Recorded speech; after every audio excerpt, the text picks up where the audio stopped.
Náš výrobný závod zahájil svoju činnosť pred 9 rokmi výrobou pneumatických válcov. Tento produkt je doteraz vlastne najviac zastúpený v našom výrobnom portfóliu.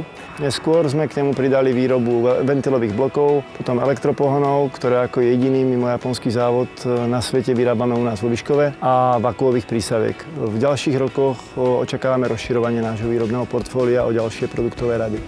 Každá fabrika sa snaží o zvyšovanie produktivity a efektivity, používa na to svoje cesty. My sme vsadili už od začiatku na digitalizáciu. V podstate už od roku 2012 sa snažíme redukovať administratívnu záťaž na zamestnancov. K registrácii výrobných výsledkov využívame tablety, počítače, ktorých je vlastne v súčasnej dobe už viac než zamestnancov. Neskôr sme začali s online monitoringom výrobných strojov, čímž odpadlo i denné zaznamenávanie prostojov a výrobných časov.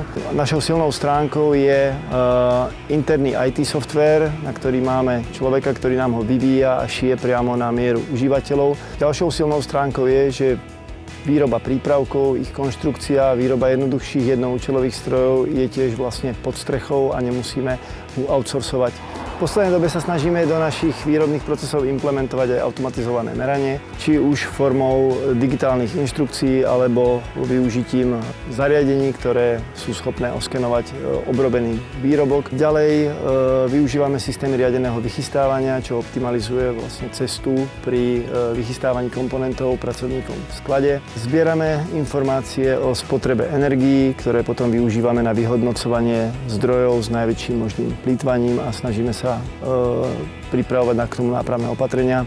Pri dizajne výrobných liniek kladieme veľký dôraz na individuálne požiadavky zamestnancov. Máme samozrejme zamestnancov s rôznymi antropometrickými parametrami. Máme vysokých chlapov, máme nízke dámy a aby ich pracovný komfort bol vyvážený, snažíme sa na to myslieť už pri tvorbe výrobných liniek. Na analýzu výšky pracovných rovín, vzdialenosti dosahových rovín využívame najmodernejšie metódy rozšírenej reality. V nedávnej dobe sme implementovali pracovný stôl, ktorý je nastaviteľný podľa toho, kto u neho momentálne pracuje. Tieto stoly by sme postupne chceli dávať na všetky miesta, kde dochádza k častej výmene zamestnancov alebo kde je väčšia variabilita rôznych typov zamestnancov.